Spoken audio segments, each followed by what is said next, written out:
नमस्कार, सगरमाथा प्राइम समाचारमा स्वागत छ। म अपेक्षा ढुङ्गाना। नमस्कार, म पुष्पा श्रीकार्की। सगरमाथा प्राइम समाचार सुरु गरौँ अहिलेसम्मका मुख्य समाचारबाट। स्याङ्जा क्षेत्र नम्बर 2 र बाजुरा जिल्लामा पुनः मतदान नगर्ने निर्वाचन आयोगको निर्णय। सर्वदलीय बैठकको निर्णय अनुसार मिति, समय र स्थान तोकेर मतगणना गरिने। प्रतिनिधि सभाको मतगणना अन्तिम चरणमा नयाँ र स्वतन्त्र उम्मेद्वार संसदमा निर्णायक शक्ति बन्न लाग्दा परिचित शीर्ष नेताहरू भने पराजित।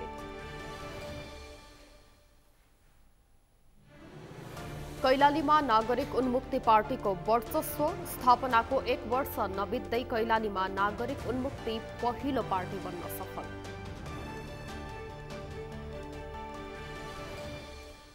उत्तरी अफगानस्थित जिहादी मदरसामा बम विस्फोट, 15 जनाको घटनास्थलमा मृत्यु, 22 जना घाइते।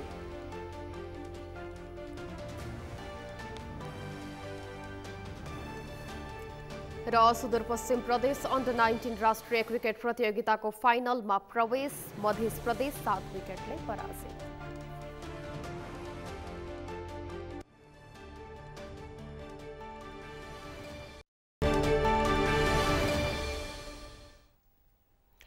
सगरमाथा प्राइम समाचार अब विस्तारमा। निर्वाचन आयोगले स्याङ्जा क्षेत्र नम्बर 2 र बाजुरा जिल्लामा पुनः मतदान नगर्ने निर्णय गरेको छ। निर्वाचन आयोगले आज स्याङ्जा क्षेत्र नम्बर 2 र बाजुरा जिल्लामा पुनः मतदान नगरी मतगणना सुरु गर्ने निर्णय गरेको हो। सो क्षेत्रहरूमा निर्वाचनको क्रममा धाँधली भएको भन्दै उजुरी परेपछि मतगणना हुन सकेको थिएन। निर्वाचन आयोगका सहायक प्रवक्ता सूर्य प्रसाद अर्यालले छानबिन समितिको प्रतिवेदनको आधारमा आयोगले स्याङ्जा क्षेत्र नम्बर 2 र बाजुरामा पुनः मतदान गर्नु नपर्ने निर्णय गरेको बताउनुभयो। उहाँले मतगणना सुरु गर्न सम्बन्धित क्षेत्रका निर्वाचन अधिकृतहरूलाई पत्र पनि पठाइसकिएको जानकारी दिनुभयो।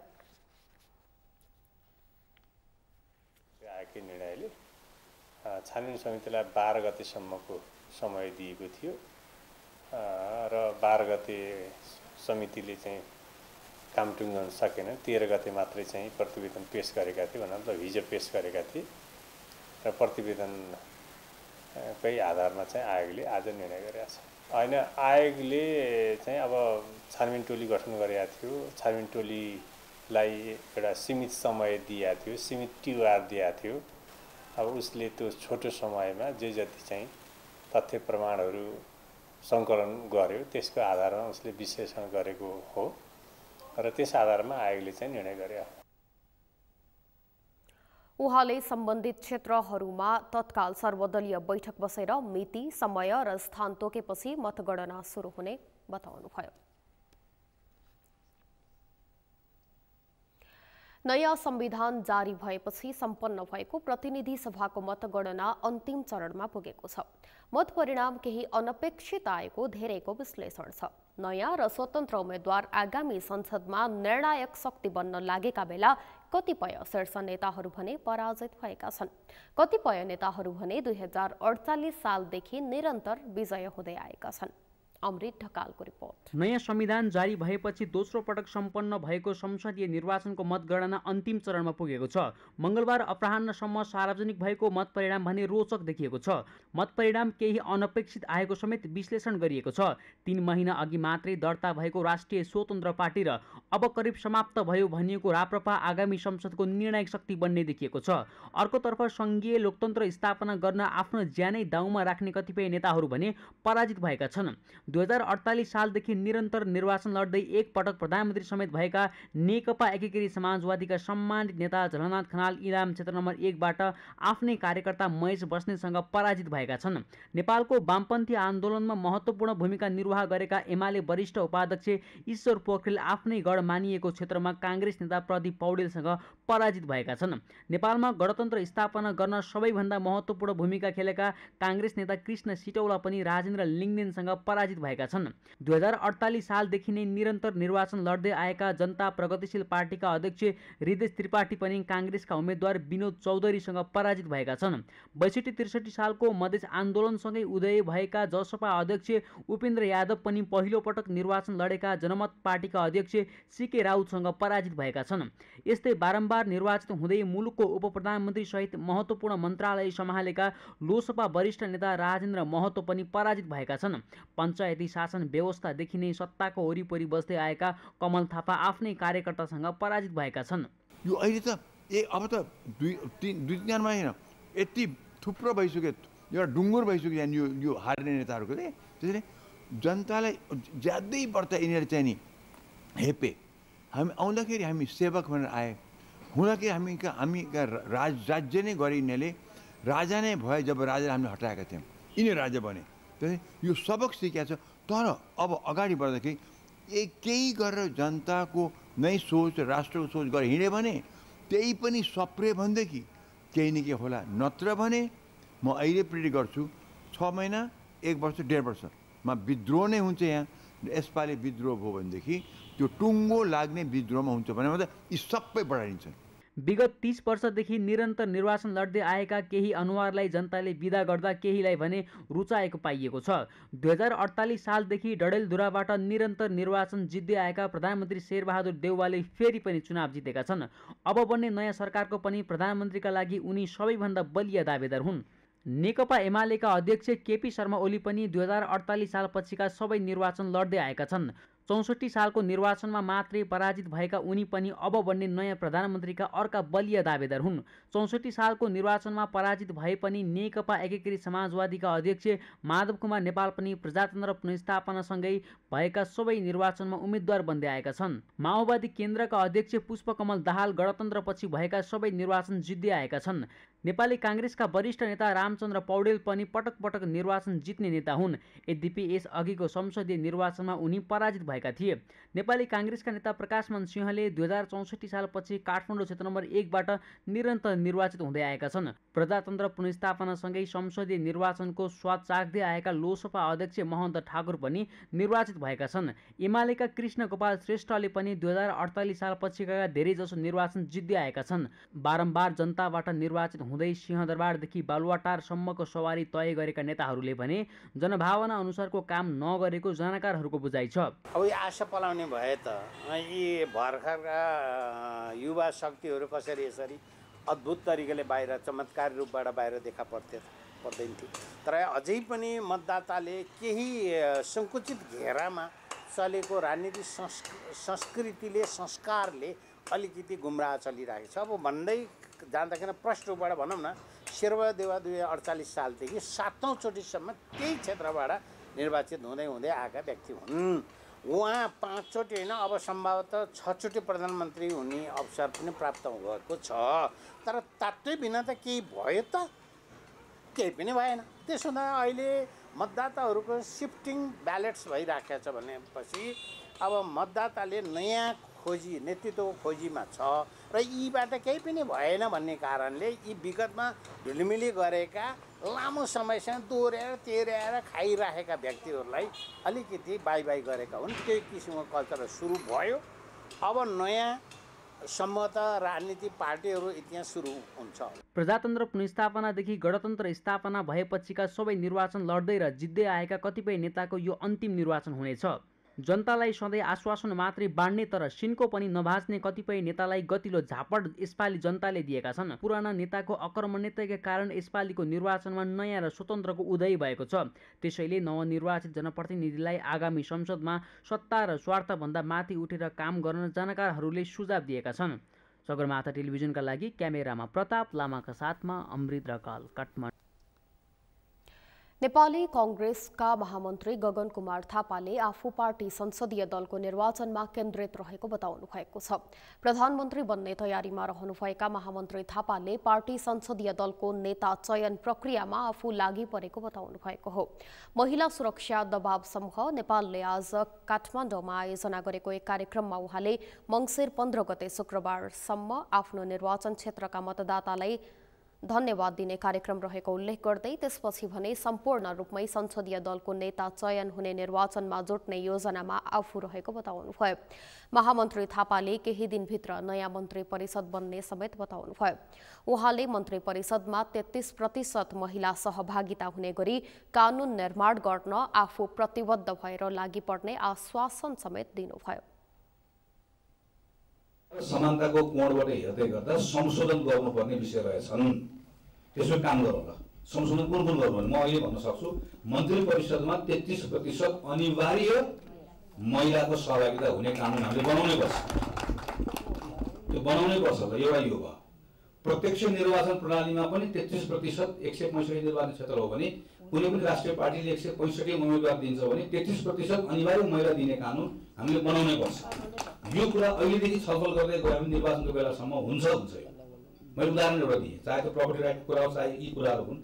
यस्तो कुराहरू हाम्रो कानुनमा भएको व्यवस्था के छ, यसलाई बदल्नुपर्ने कुराहरू के छन् भन्ने बारेमा अलिकति यसमा स्पेसिफिक यो बदल्ने, यसलाई यसरी बदल्ने भन्ने कुरामा अलिकति छलफल गरौँ। र छलफल गरेपछि अनि मेरो दलको प्रस्ताव के छ भने अब मेरो पुरानो कामको अनुभवको आधारमा पनि तपाईँहरूले क्रस पार्टी सांसदहरू छान्न सक्नुहुन्छ, छान्नुपर्छ भन्ने छ।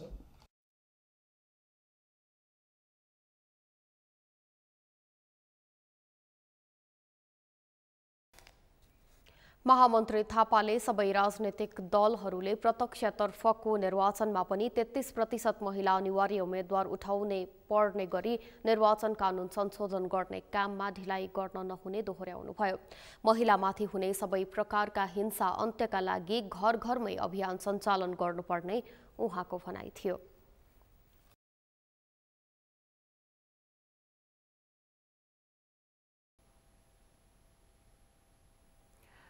देशको उद्योग, व्यापार, उत्पादन र उत्पादकत्व बढाउन केन्द्रित हुनुपर्ने उद्यमी व्यवसायीहरूमा राजनीतिक मोह बढेको छ।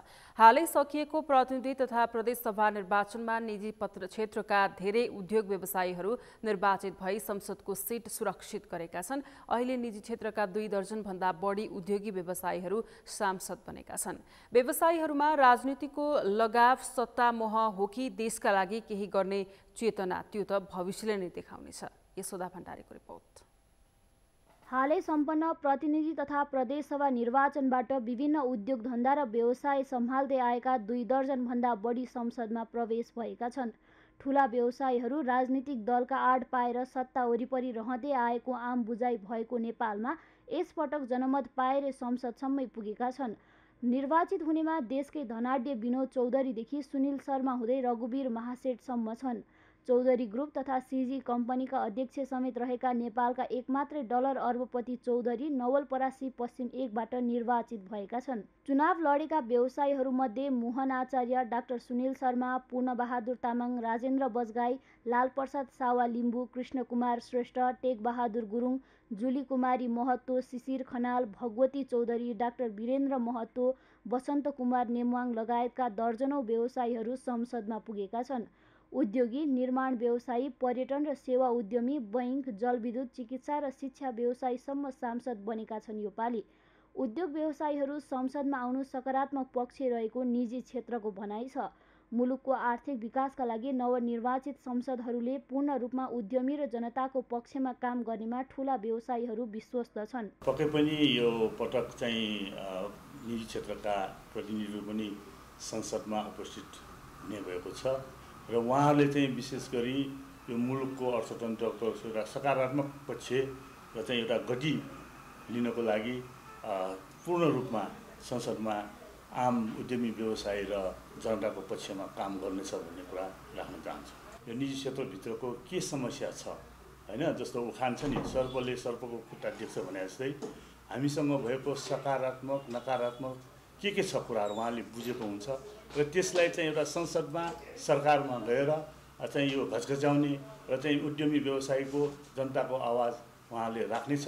यसबाट पक्कै पनि हाम्रो मुलुकको अर्थतन्त्रलाई सबल बनाउनलाई चाहिँ कार्य गर्नेछ भन्ने कुरा राख्न चाहन्छु। त्यसो त कुनै राजनीति भन्दा माथि उठेर व्यावसायिक हकहितका लागि लड्नुपर्ने व्यवसायीहरूको राजनीतिमा देखिएको लगावले निजी क्षेत्र कमजोर हुने हो कि भन्ने आशंका बढेको छ। व्यवसायीहरू सत्ता मोहको निजी स्वार्थ पूरा गर्न राजनीतिमा होमिएका हुन् अथवा सेवाकै लागि त्यसतर्फ भन्ने सचेत हुनुपर्ने राजनीतिक विश्लेषकको बुझाइ छ। एउटा त अब व्यवसायमा भएको व्यक्ति अब आफ्नो व्यवसायको प्रवर्धन गर्न, जसलाई अब कन्फ्लिक्ट अफ इन्ट्रेस्ट पनि भनिन्छ हैन, जहाँ उनीहरूले गर्ने व्यवसाय, उनीहरूले चाहने नाफा हैन, त्यसअनुसार पोलिसी बनाउन, इन्फ्लुएन्स गर्ने हिसाबमा त्यो एकदमै नराम्रो हो। अथवा व्यवसाय गर्नेहरू पनि एकदमै धनी, जो पैसा तिरेर टिकट पाउने यावत कुरा छन् नि, त्यस हिसाबमा एउटा त्यसले विकृति नै बढाउने देखिन्छ एकातिर। अब अर्कोतिर अब कोही आफ्नो व्यवसायमा एउटा सफल चिकित्सक होला अथवा राम्रो चिकित्सक होला अथवा इन्जिनियर होला जसको पेसागत दक्षता छ, त्यो प्राविधिक दक्षता छ, त्यस्तो व्यक्ति आयो भने फेरि राम्रो हुने होला। किन सांसदको रूपमा त विधायकको रूपमा काम गर्दा नीति निर्माणमा त राजनीति मात्रै विशुद्ध राजनीति गरेकाहरूले एउटा राजनीतिक दृष्टिकोण त ल्याउलान्, तर अरू दक्षता नहुन सक्छ। व्यवसायीहरूमा राजनीतिको लगाव सत्ता मोह हो कि देशका लागि केही गर्ने चाहना हो, त्यो त भविष्यले देखाउने नै छ। यो भने हेर्न बाँकी नै छ। सगरमाथा टेलिभिजनका लागि क्यामेरामा केशव तिमिल सिन्हाका साथमा यशोदा भण्डारी, काठमाडौँ। संघीय संसदको एक कार्यकाल पूरा भएको छ। मङ्सिर 4 गते प्रतिनिधि सभा र प्रदेश सभा सदस्यको निर्वाचन भएसँगै अब दोस्रो संघीय संसदको कार्यकाल सुरु हुने तर्खरमा छ। मङ्सिर 4 गते भएको निर्वाचनको मत परिणाम आउने क्रम जारी नै छ। अधिकांश स्थानमा भने मत परिणाम आइसकेको छ। निर्वाचन परिणामलाई नियाल्दा कुनै पनि एक दलको मात्रै बहुमतको सरकार बन्ने स्थिति छैन। नेपाली कांग्रेस र नेकपा एमाले मध्ये कुनै एकको नेतृत्वमा बन्ने सरकार बाँकी दलहरूको सहयोगमा गठबन्धनकै सरकार बन्ने निश्चित छ। मत परिणाम अन्तिम चरणमा पुगेसँगै आम मानिसमा संघीय संसदमा दर्ता भएका विधेयकहरू अब के होलान् भन्ने चासो र चिन्ता छ। संघीय संसद सचिवालयका सहायक प्रवक्ता एवं सूचना अधिकारी दशरथ धमलाले संघीय संसदमा दर्ता भएका विधेयक मध्ये केही निष्क्रिय भइसकेको र केही भने विचाराधीन अवस्थामा रहेको बताउनुभयो। उहाँले प्रतिनिधि सभामा उत्पादित भएर प्रक्रियागत रूपमा रहेका र प्रतिनिधि सभामा विचाराधीन रहेका विधेयकहरू निष्क्रिय भइसकेको बताउनुभयो। यो चरणमा संघीय संसदमा दर्ता भएका विधेयकहरूमध्ये केही विधेयकहरू निष्क्रिय भए। प्रतिनिधि सभामा उत्पत्ति भएर प्रक्रियागत रूपमा रहेका अथवा प्रतिनिधि सभामा विचाराधीन रहेका विधेयकहरू संविधान बमोजिम निष्क्रिय हुने भन्ने व्यवस्था छ। त्यही अनुसार केही विधेयकहरू निष्क्रिय भए। तर राष्ट्रिय सभामा उत्पत्ति भएर राष्ट्रिय सभामै विचाराधीन भएका विधेयकहरू, ती विधेयकहरू चाहिँ 12वटा छन्। ती विधेयकहरू अहिले अब विचाराधीन अवस्थामा छन्। यी विधेयकहरू अधिवेशन सुरु भएपछि फेरि जुन अवस्थामा रहेका छन् त्यही अवस्थाबाट अगाडि बढ्छन्। अब निर्वाचन भएर आएपछि विधेयकहरूको प्रक्रियागत रूपमा केही फरक हुन्छ कि के हुन्छ भन्ने सन्दर्भमा मैले अघि पनि भने राष्ट्रिय सभामा दर्ता भएर विचाराधीन भएका विधेयकहरू जुन अवस्थामा छन् त्यही अवस्थाबाट अगाडि बढ्छ। सहायक प्रवक्ता धमलाले विधेयकहरू राष्ट्रिय सभाबाट आए राष्ट्रिय सभाबाटै नै अघि बढ्ने र प्रतिनिधि सभाबाट आए प्रतिनिधि सभाबाट नै अघि बढ्ने प्रावधान रहेको पनि बताउनुभयो।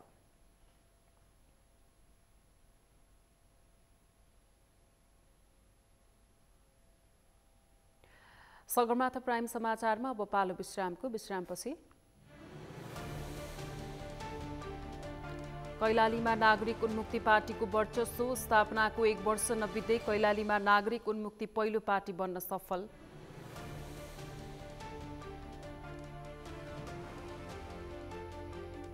उत्तरी अफगानिस्तानको जिहादी मदरसामा बम विस्फोट 15 जनाको घटनास्थलमै मृत्यु 22 जना घाइते।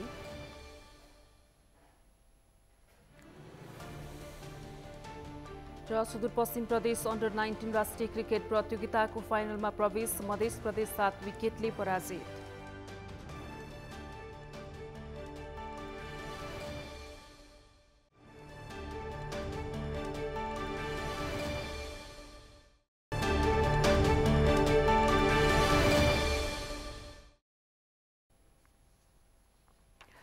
विश्रामपछि सगरमाथा प्राइम समाचारमा स्वागत छ। बाँकी समाचार। पार्टी स्थापनाको 1 वर्ष नबित्दै कैलालीमा नागरिक उन्मुक्ति पार्टी स्थानीय तह र प्रदेश तथा सङ्घको निर्वाचनबाट पहिलो पार्टी बनेको छ। जिल्लाका 13 स्थानीय तहमध्ये 4 पालिकाको नेतृत्व जित्न सफल पार्टी जिल्लामा पहिलो पार्टी बनेको हो। जिल्लाको 5 प्रतिनिधि सभाका क्षेत्रमध्ये 3 र प्रदेशका 5 क्षेत्रमा विजय हासिल गर्दै भर्खरै सम्पन्न निर्वाचनमा पनि जिल्लामा पहिलो पार्टी बनेको हो। कैलालीबाट दिनेश विष्टको रिपोर्ट। आदिवासी तथा थारू जातिको अधिकारका लागि लड्दै आएको समूह रेशम चौधरी नेतृत्वले करिब 1 वर्ष अघि नागरिक उन्मुक्ति पार्टी दर्ता गरेको थियो। पत्नी रञ्जिता श्रेष्ठको संयोजकत्वमा नागरिक उन्मुक्ति पार्टी दर्ता गरेका रेशमले स्थानीय तहको निर्वाचनमा जानकी गाउँपालिका, जोशीपुर गाउँपालिका, भजनी नगरपालिका र टिकापुर नगरपालिकामा जित हासिल गर्न सफल भए। 2074 को निर्वाचनमा तत्कालीन राजपाको तर्फबाट कैलाली क्षेत्र नम्बर 1 मा रमेश चौधरीले जितेका थिए। 2072 मा टिकापुर घटनामा दोषी ठहरिएका चौधरीले भूमिगत अवस्थामै निर्वाचन जितेका थिए। सांसदमा विजयी भइसकेपछि प्रहरी समक्ष आत्मसमर्पण गरेका चौधरी अहिले ज्यान मुद्दामा जेलमा छन्। जेलमै रहेर पार्टी स्थापना गरेका चौधरीले अन्ततः स्थापित राजनीतिक दलहरूलाई पछि पार्दै 3 क्षेत्रमा जित हात पार्दै जिल्लामा पहिलो बनेपछि चर्चामा आएको छ। जम्मा खुसी छौँ। यहाँ हाम्रो क्षेत्र नम्बर 3 कैलालीका जनताहरूप्रति आभार प्रकट गर्न चाहन्छौँ। विशेष गरी नागरिक मुक्ति पार्टीमा क्षेत्र नम्बर 3 को प्रतिनिधि सभा सदस्यको पदमा मलाई निर्वाचित गराउनु भएको छ। धेरै धेरै शुभकामना दिन चाहन्छु र तपाईँहरूको अब म घर दैलोमा आउँदैछु। प्रत्येक गाउँमा म तपाईँहरूको योजना के छ हाम्रो त्यहाँको वस्तुस्थितिबारे बुझ्नेछौँ र त्यही योजना अनुसार हामी काम अगाडि बढ्नेछौँ। धन्यवाद। थारू पार्टी हो भनेर जुन चार्ज लागेको थियो त्यो स्वाभाविक रूपमा कतै न कतै चाहिँ त्यो चिज चाहिँ देखियो। जस्तै कि लम्कीकै कुरा गरौँ, लम्की चौहा नगरपालिकाकै कुरा गरौँ, हाम्रो मत कहाँ घट्यो त? के अरे मोहनियालमा जाँदै गर्दा जम्मा हामीले 80-82 मतको एराउन्डमा हामीले पाछौँ। 1 नम्बर वाडाकै कुरा गरौँ, जहाँ हाम्रो रतन थापाजी प्रदेश मान्यज्यूले उहाँ बोल्नुभएको थियो, उम्मेदवारज्यूले बोल्नुभएको थियो, कमसेकम 2000 जस्तो मत चाहिँ हामीले लम्की वार्ड नम्बर 1बाट, किनकि सबभन्दा बढी मतदाता भएको ठाउँ हो। तर हामीले पनि त्यहाँ चाहिँ त्यो मत चाहिँ कभर गर्न चाहिँ सकेको अवस्था चाहिँ होइन। बाँकी तल्लो बेल्टमा जानकी नगर भयो, लम्की चौहा नगरपालिकाको 7 नम्बर वडा भयो, अनि जति जति हाम्रो थारू बाहुल क्षेत्रमा हो उहाँहरूलाई चाहिँ उहाँलाई र मलाई चाहिँ खासै मतको फरक चाहिँ छैन। झुटा मुद्दा लगाएर फसाइएको भन्दै चौधरी समुदायमा उनीप्रति ठूलो सहानुभूति देखिन्छ। थारू समुदायको बाहुल्य रहेको पश्चिम तराईका कैलाली, बर्दिया लगायतका क्षेत्रबाट यो पार्टीले समानुपातिकतर्फ राम्रो मत पाएको छ। यो सँगै देशैभरि रहेका थारू समुदायको सहानुभूतिको मत पनि यो पार्टीले पाएको छ। तर अन्य राजनैतिक दलहरूले यसपटक नागरिक उन्मुक्तिको उदयलाई सामान्य रूपमा लिएका छन्।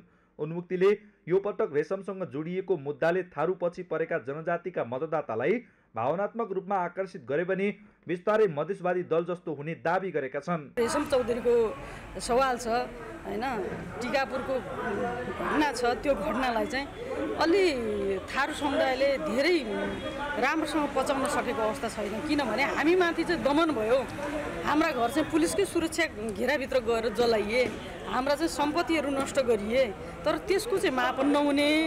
अनि त्यो त राजनीतिक घटना हो, त्यसलाई चाहिँ पूर्वाग्रही रूपमा लिएर राज्य नै पूर्वाग्रह बनेर अनि एउटा थारूको छोरालाई चाहिँ जेलभित्र हाल्ने यस्तो पनि हुन्छ भन्ने प्रकारको अहिले पनि हामीले थारू बस्तीहरूमा जाँदाखेरि यस्तो खालको घर्षणहरू भोइसहरू उहाँहरूको पायौँ। त्यो भनेको एउटा भावना हो।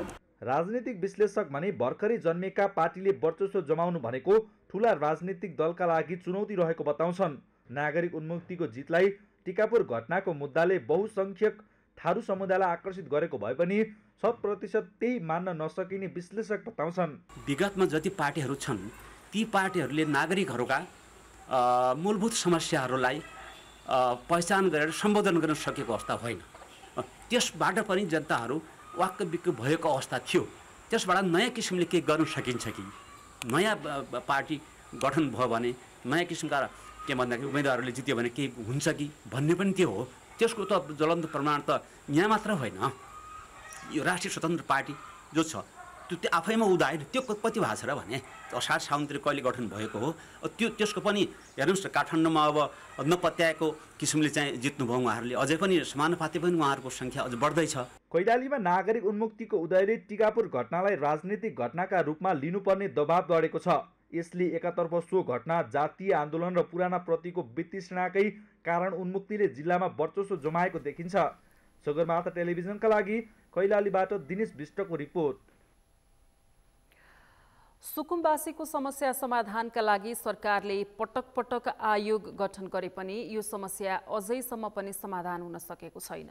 नयाँ सरकार परिवर्तनसँगै आयोग खारेजी गर्ने र कार्यकर्ता नियुक्ति गरी पुनः गठन गर्ने प्रवृत्तिले अझैसम्म पनि वास्तविक सुकुम्बासीको पहिचान हुन सकेको छैन। कार्यकर्ता भर्ती गर्ने र आफ्नालाई सरकारी सेवा सुविधाले लाभान्वित गराउने प्रवृत्तिले गर्दा सुकुम्बासी समस्या समाधान हुन नसकेको स्पष्ट नै भइसकेको छ। अभिषेक सुनारको रिपोर्ट। काठमाडौँको थापाथली स्थित सुकुम्बासी बस्ती हटाउने काठमाडौँ महानगरको प्रयासले उब्जिएको तनाव निकै चर्चामा रह्यो। महानगरको डोजर आएर उठी बाँच्ने लगाउँछ भन्ने त्रासले सुकुम्बासी ठूलो समूह बनाएर रातभर जागाराम बसेका छन्। आफ्नो समस्याको व्यवस्था गरेको भन्दै सुकुम्बासीहरू आन्दोलित छन्।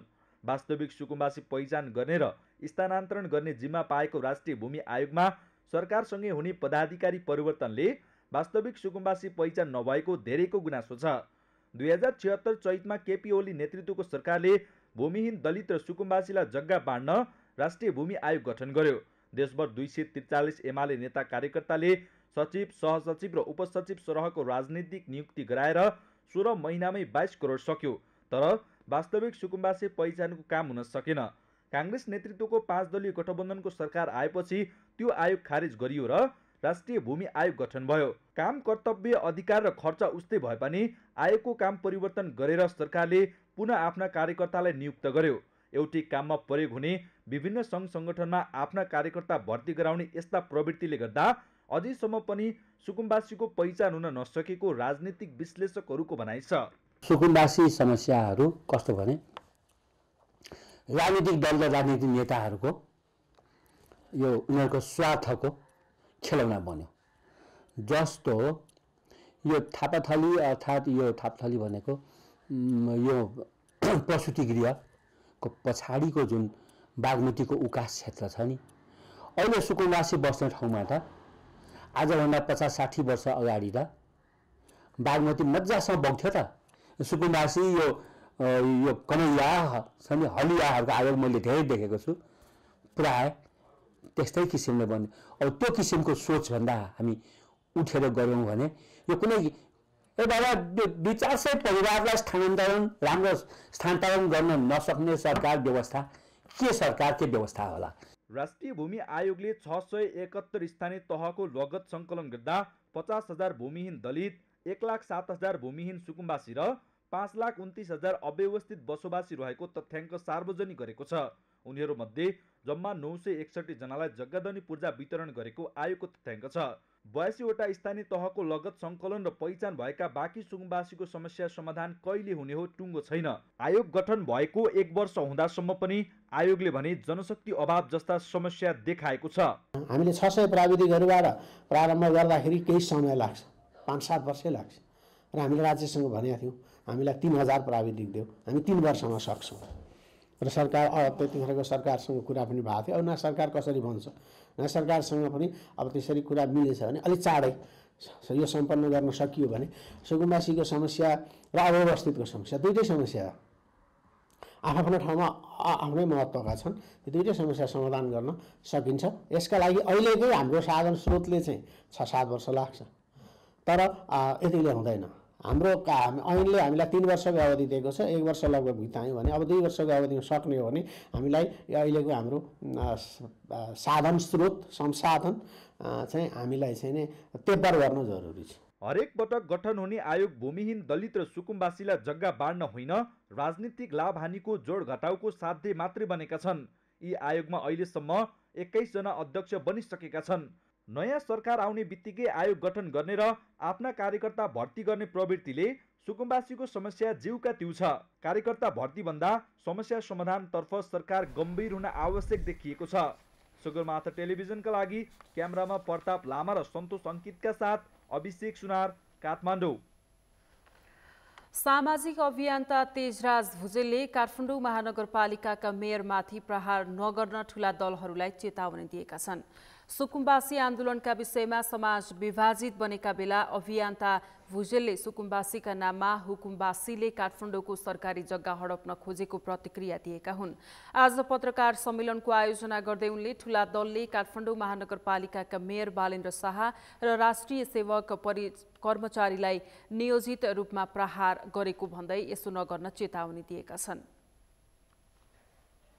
व्यक्तिहरूलाई म चेतावनी पनि दिन चाहन्छु र अहिलेका ठुला बडा राजनीतिक दलहरूलाई म सबैभन्दा ठुलो चेतावनी दिन चाहन्छु। खबरदार बालेन्द्र शाहलाई यहाँ मुस्ने र ती बिहानदेखि बेलुकासम्म अवरात्र खट्ने एउटा राष्ट्रिय सेवक कर्मचारीमाथि खुकुरी प्रहार गर्ने, ढुङ्गा प्रहार गर्ने व्यक्तिहरूलाई उचाल्ने पछाड्ने काम बन्द गर्नुहोस्। तपाईँ राजनीतिक दलहरूले यो अहिले 11वटा भन्दा बढी भूमि आयोग बनेको छ, त्यही सुकुम्बासी आयोग बनेको छ। वर्षौं पहिलादेखि के हेरेर बसे यिनीहरूले अहिलेसम्म। हरेक निर्वाचनमा भूमिहीनलाई जग्गा दिने भन्दै दलहरूले सत्तामा पुगेपछि अनावश्यक आयोगको गठन गर्दै कार्यकर्ता भर्ती गर्ने गरेको अभियन्ताहरूको ठम्याइ छ। कार्यक्रममा राजनीतिक विश्लेषक प्रकाश रायमाझीले ठूला दलहरूले सुकुम्बासीहरूलाई भोट ब्याङ्क बनाएको बताएका छन्। विश्लेषक रायमाझीले मूलधारका राजनीतिक दलहरूले सुकुम्बासीहरूलाई सधैँ सत्ताको भर्याङ मात्रै बनाएको धारणा सार्वजनिक गरेका छन्। त्यहाँ खेती गर्ने आफ्ना जुलुसका निमित्त ढुङ्गा हान्ने कार्यकर्ता जम्मा गर्नुको निमित्त त्यो बस्तीलाई प्रयोग गर्ने एउटा माध्यम बनायो, औजार बनायो। आज त्यहाँ सुकुम्बासीको दुरावस्था, त्यहाँ कसैको टायर बाल्नुपर्ने, त्यहाँ चाहिँ बाल वृद्धहरूले त्यो कष्ट बेहोरेको देख्दा मलाई मन रुन्छ। तिनीहरूलाई तत्काल राज्यले अन्यत्र कुनै राम्रो ठाउँमा उचित व्यवस्थापन गर्नै पर्छ। र अर्को कुरो, सुकुम्बासीका नाउँमा हात हतियार लिएर शान्ति सुरक्षा भङ्ग गर्ने मेयरले गर्न खोजेको एउटा अभियानलाई पनि बाधक बनाउनु त्यो सबै नागरिकको कर्तव्यभित्र पनि पर्दैन। ती सुकुम्बासीका नाउँमा कोही कतैबाट राजनीति गरिएका छन्, कतैबाट त्यहाँ घुसपैठ भएको छ भने उहाँहरूलाई पनि खबरदारी गर्नुपर्छ। आज राज्य मौन छ, प्रशासन छैन, पुलिस प्रशासन तमासा हेरेको छ। हिजो त्यहाँ देखिएको थियो महानगरपालिकाको त्यो प्रहरीहरू कुटाइ खान्छन्, अनि नेपाल प्रहरी र सशस्त्र प्रहरी ताली बजाएर बसिरहेको छ, प्रशासन मुख दर्शन भनेको छ। यसको अर्थ के हो? कार्यक्रममा सहभागीहरूले असली सुकुम्बासीको पहिचान गरी उनीहरूलाई तत्काल जग्गा उपलब्ध गराउन माग गरेका छन्। भूमिहीन सुकुम्बासी समस्या समाधानका लागि सरकारले पटक पटक आयोग गठन गरे पनि देशभरिका सुकुम्बासीको यकिन तथ्याङ्क अझै आउन सकेको छैन। सरकारी जग्गामा टहरा बनाएर बसेकाहरू भने आफूहरूलाई भूमिहीन भएको दावी गर्दै सरकारले उपेक्षा गरेको गुनासो गर्दै आएका छन्। यसै सन्दर्भमा आज हामीले सगरमाथा जनबोलीमा सर्वसाधारणलाई सोधेका थियौं, सुकुम्बासी समस्या समाधानका लागि के गर्नु पर्ला? हेरौं उनीहरूको भनाई उनीहरूकै शैलीमा।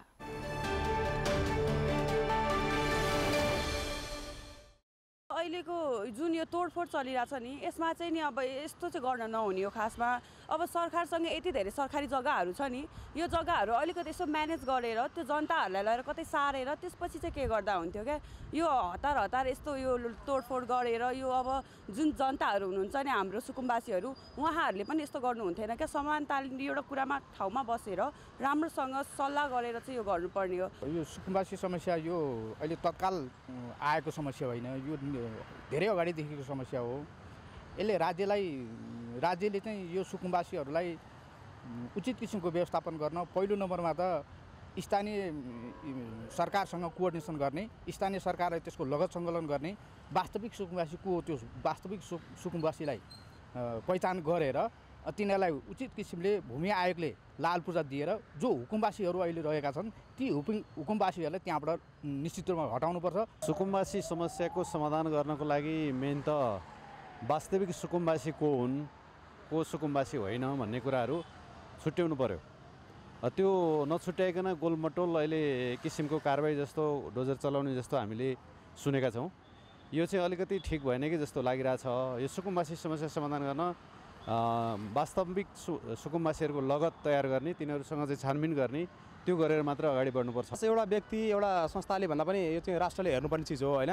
किनभने राष्ट्रमा चाहिँ को मान्छे चाहिँ साँच्चीकै सुकुम्बासी छ र को चाहिँ साँच्चीकै सम्पत्ति विहीन छ, त्यसको लागि चाहिँ राज्यले एउटा त्यसको लागि छुट्टै एउटा कमिटी गठन गरेर त्यसको लागि जाँचबुझ गरेर साँच्चीकै सुकुम्बासी भएका मान्छेहरूलाई चाहिँ होइन राज्यले चाहिँ के सेवा सुविधा दिन सक्छ, उनीहरूले चाहिँ देशको नागरिक अरू नागरिक सरकारको सेवा सुविधा कसरी पाउन सक्छन् भनेर चाहिँ देशव्यापी हिसाबले नै राष्ट्रले नै पोलिसी बनाउनुपर्छ भन्ने चाहिँ मलाई लाग्छ। पहिलो कुरो त्यहाँ बस्ने मान्छेहरू को साँच्चीकै सुकुम्बासी हो को होइन भनेर छुट्याउनुपर्छ।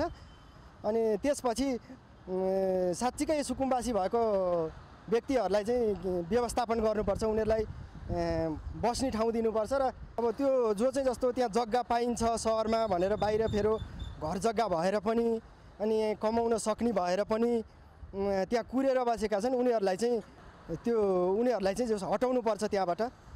र यो समस्या दबाएर उनीहरूलाई तोडफोड गरेर भन्दा पनि प्रक्रिया पुर्याएर सम्झाएर प्रक्रिया पुर्याएर चाहिँ उनीहरू यो समस्या समाधान गर्नुपर्छ। प्रशासनले जुन चाहिँ यो चालेको छ त्यसलाई चाहिँ फलो गर्नु पर्यो, मेन कुरो होइन त्यही हो। पब्लिकले पनि त्यसलाई चाहिँ सपोर्ट गर्नुपर्छ, मेरो मान्यता चाहिँ त्यो हो सर। अब कानुनी कारबाहीमा ल्याउनु पर्यो जुन इलिगल हो जुन लिगल हो त्यसलाई चाहिँ अब उही हिसाबले हेर्नु पर्यो नि सर होइन।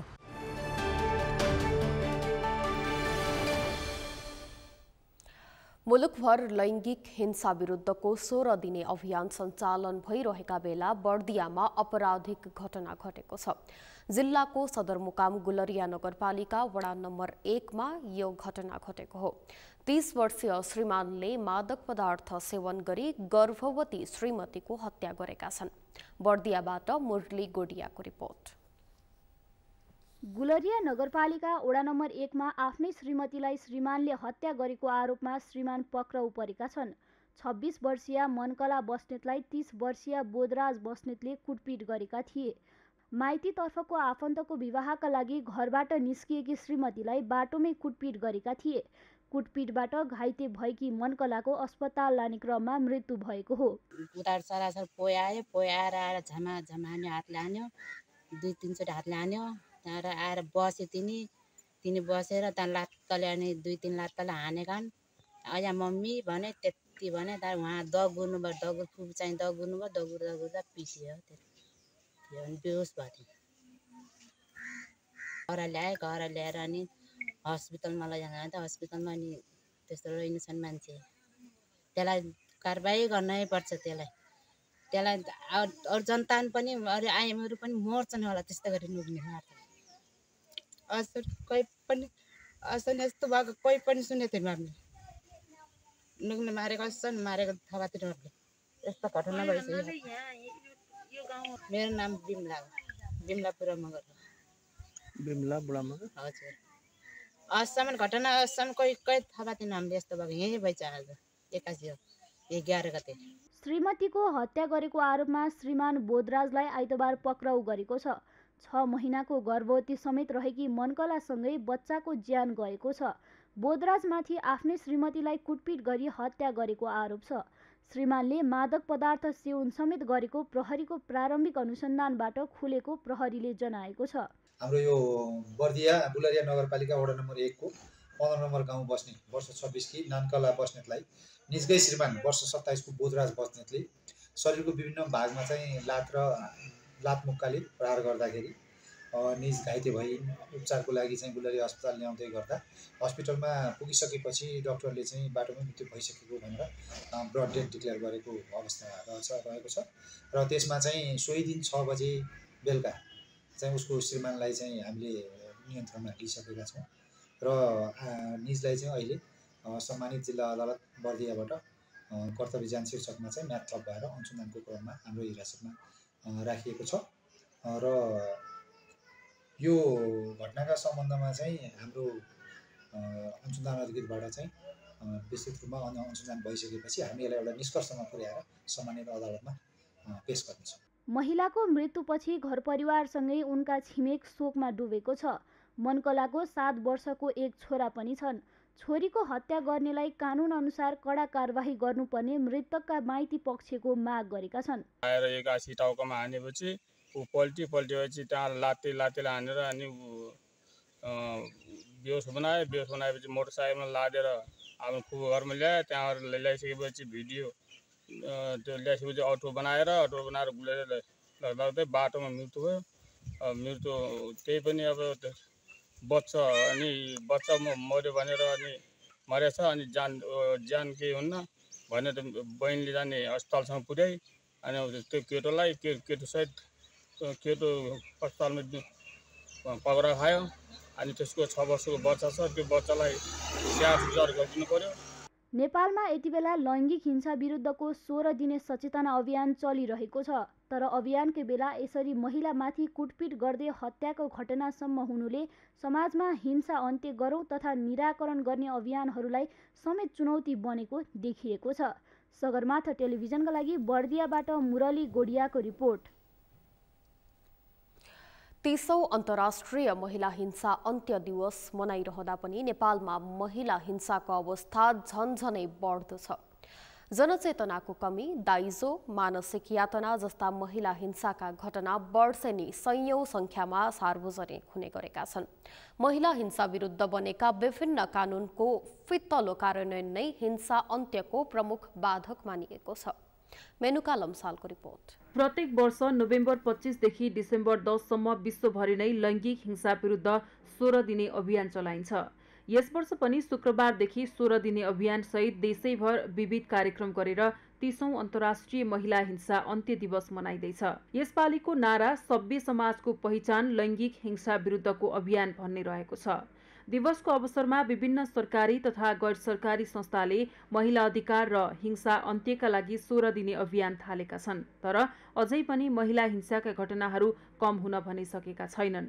राष्ट्रिय महिला आयोगका अनुसार आर्थिक वर्ष 2078-79 मा 146 महिला हिंसाका उजुरी दर्ता भएका छन्। चालू आर्थिक वर्षको साउनदेखि कार्तिक 30 गतेसम्म 31 वटा महिला हिंसाका उजुरी दर्ता भएका हुन्। आयोगमा सबैभन्दा धेरै घरेलु हिंसाका पीडितहरू आउने गरेको तथ्याङ्क छ।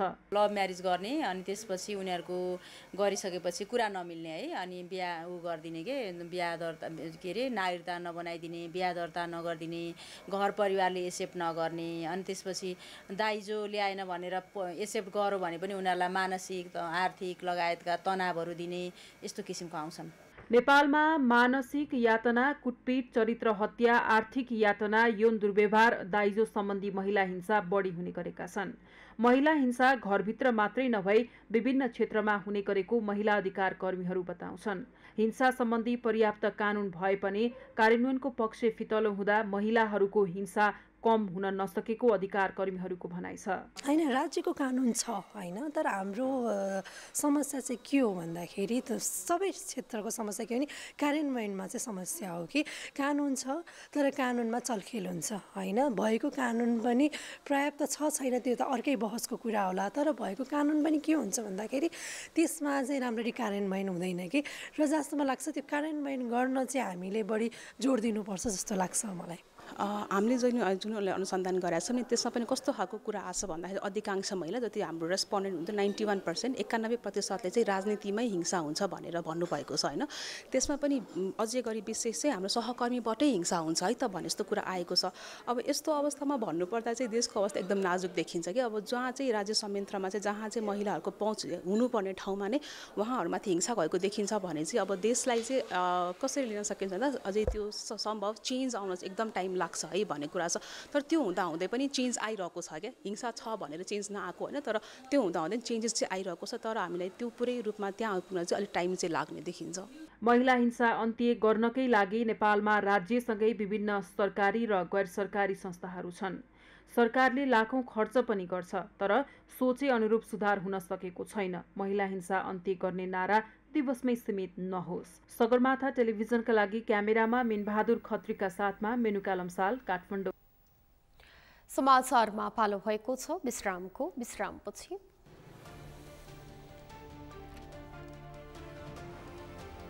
उत्तरी अफगानिस्तान स्थित जिहादी मदरसामा बम विस्फोट, 15 जनाको घटनास्थलमै मृत्यु, 22 जना घाइते।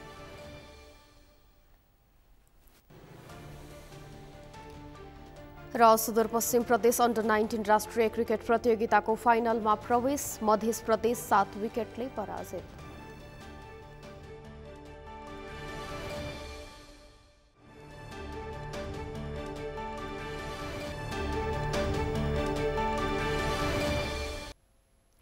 खेल समाचारसँगै हामी सगरमाथा प्राइम समाचारको अन्त्यमा छौं। अन्त्यमा मुख्य समाचार पुनः एकपटक। स्याङ्जा क्षेत्र नम्बर 2 र बाजुरा जिल्लामा पुनः मतदान नगर्ने निर्वाचन आयोगको निर्णय। सर्वदलीय बैठकको निर्णय अनुसार मिति, समय र स्थान तोकेर मतगणना गरिने। प्रतिनिधि सभाको मतगणना अन्तिम चरणमा नयाँ र स्वतन्त्र उम्मेद्वार संसदमा निर्णायक शक्ति बन्न लाग्दा परिचित शीर्ष नेता पराजित।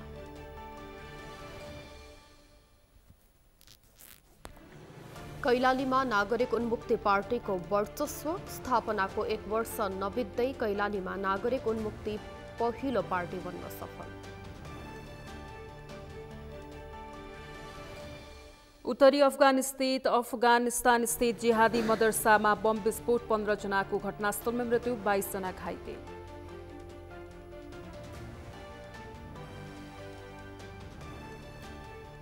र सुदूरपश्चिम प्रदेश अन्डर 19 राष्ट्रिय क्रिकेट प्रतियोगिताको फाइनलमा प्रवेश, मध्य प्रदेश 7 विकेटले पराजित।